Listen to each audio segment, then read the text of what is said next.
January 9th of Bible in 365. Reading from Genesis 25. Esau sells his birthright. As the boys grew up, Esau became a skilled hunter. He was an outdoorsman, but Jacob had a quiet temperament, preferring to stay at home. Isaac loved Esau because he enjoyed eating the wild game Esau brought home, but Rebekah loved Jacob. One day, when Jacob was cooking some stew, Esau arrived home from the wilderness exhausted and hungry. Esau said to Jacob, "I'm starved. Give me some of the red stew."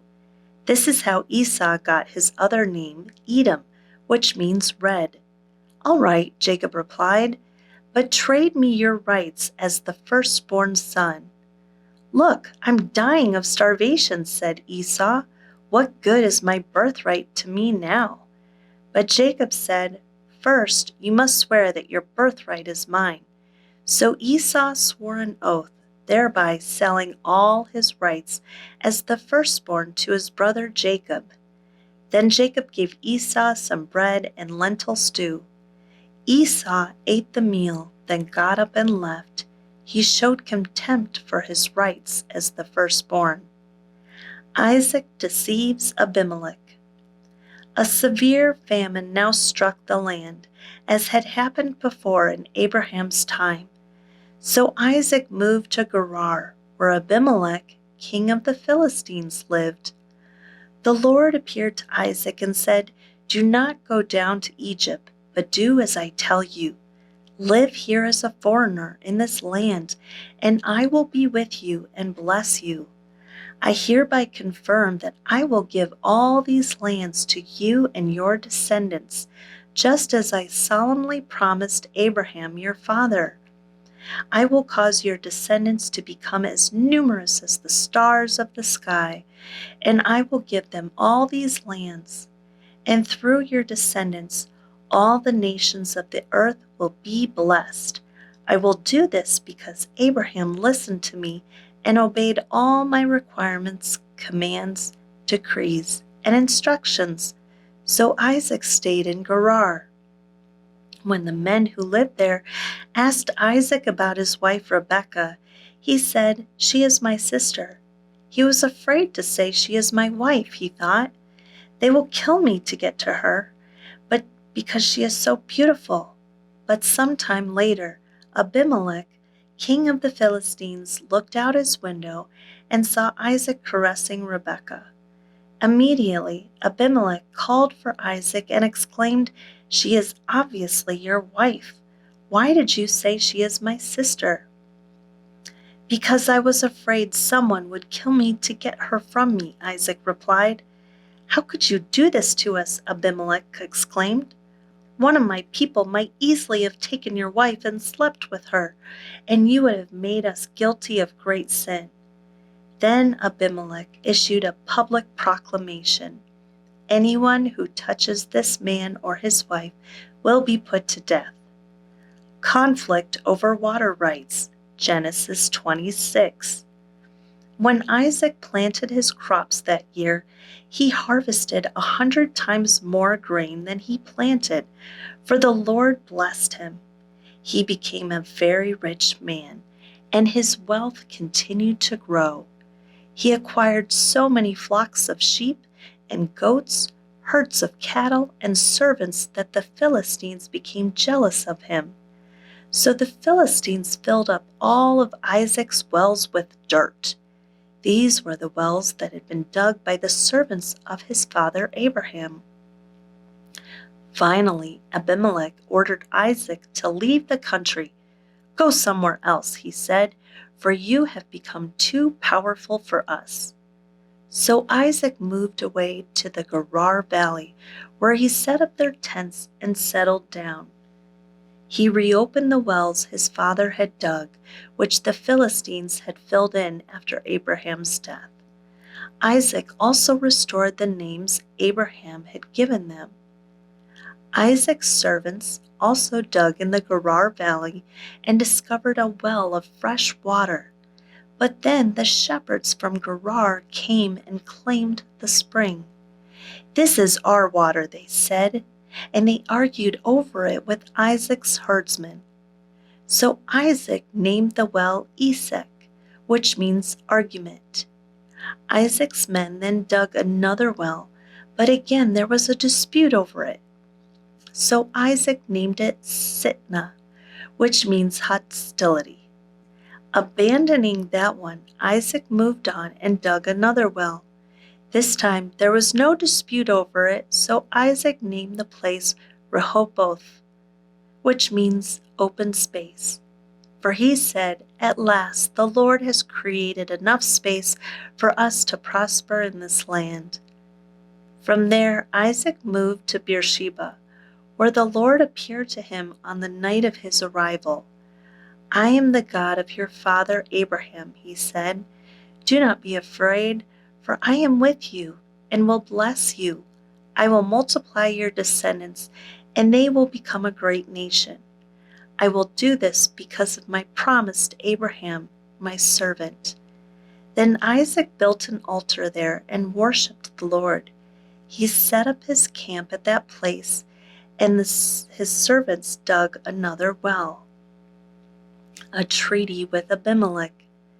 One day, King Abimelech came from Gerar with his advisors, Ahuzeth, and also Phicol, his army commander. "Why have you come here?" Isaac asked. "You obviously hate me since you kicked me off your land." They replied, "We can plainly see that the Lord is with you, so we want to enter into a sworn treaty with you. Let's make a covenant. Swear that you will not harm us, just as we have never troubled you. We have always treated you well, and we sent you away from us in peace. And now look how the Lord has blessed you." So Isaac prepared a covenant feast to celebrate the treaty, and they ate and drank together. Early the next morning, they each took a solemn oath not to interfere with each other.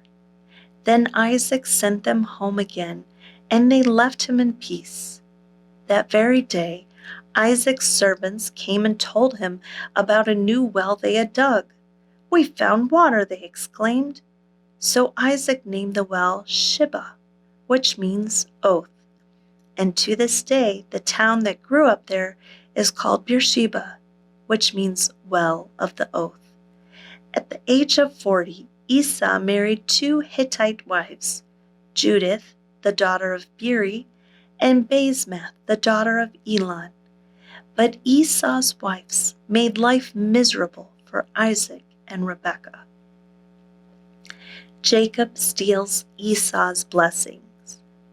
Genesis 27. One day, when Isaac was old and turning blind, he called for Esau, his older son, and said, "My son."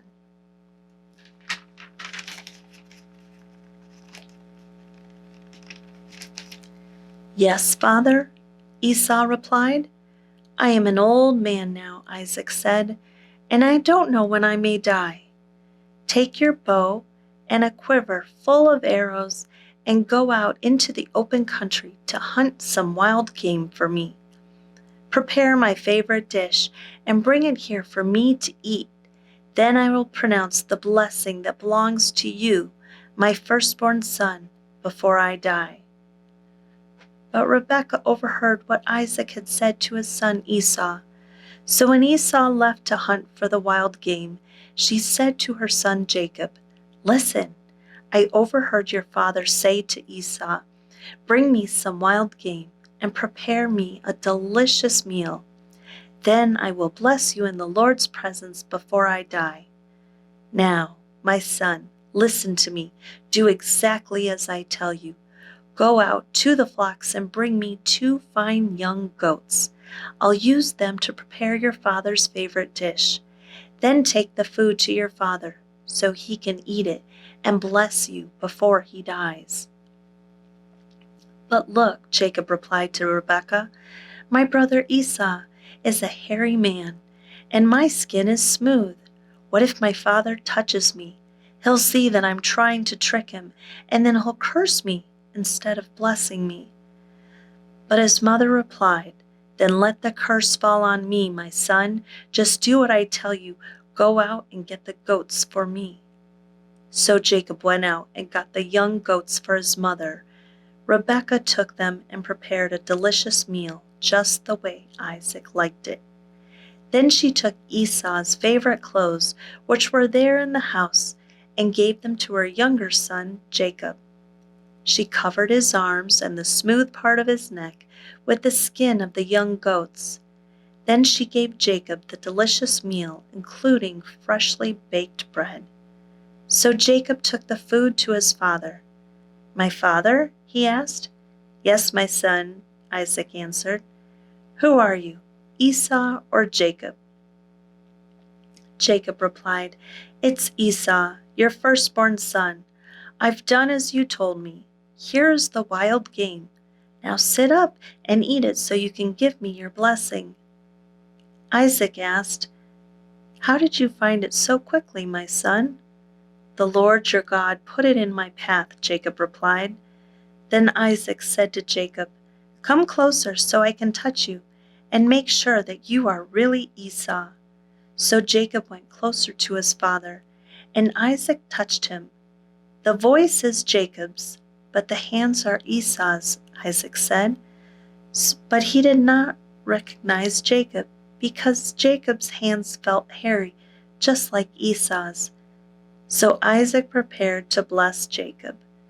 "But are you really my son Esau?" he asked.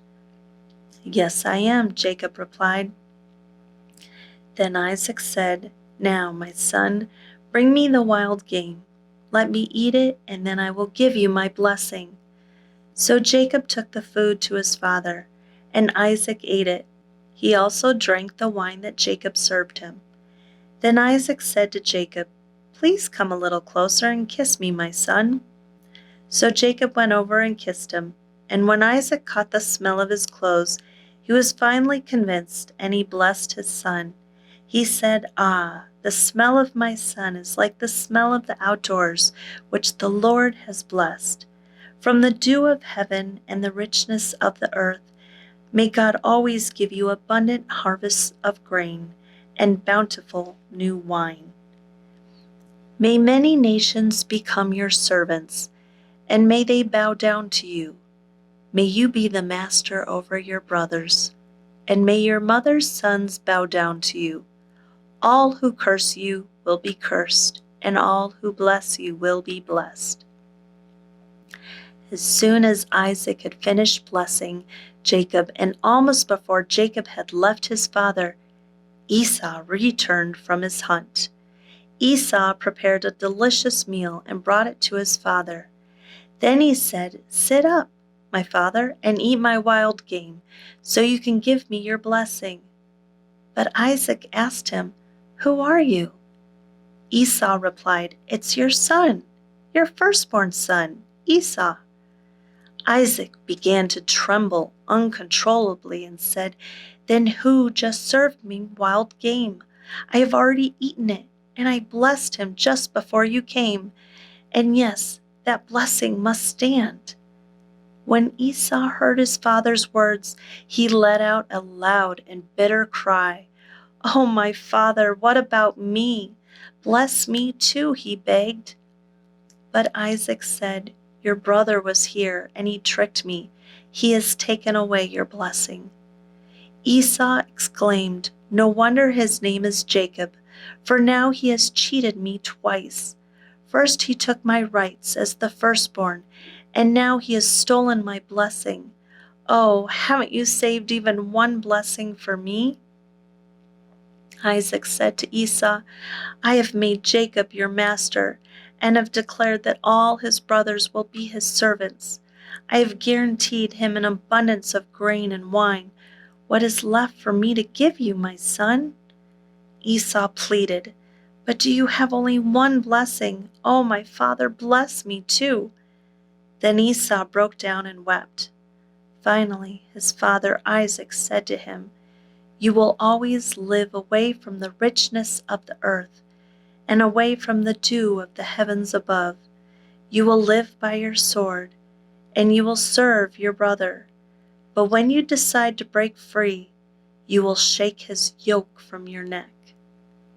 Jacob flees to Padan Aram. From that time on, Esau hated Jacob because their father had given Jacob the blessing. And Esau began to scheme, I will soon be mourning my father's death, then I will kill my brother Jacob. But Rebekah heard about Esau's plans. So she sent for Jacob and told him, Listen, Esau is consoling himself by plotting to kill you. So listen carefully, my son.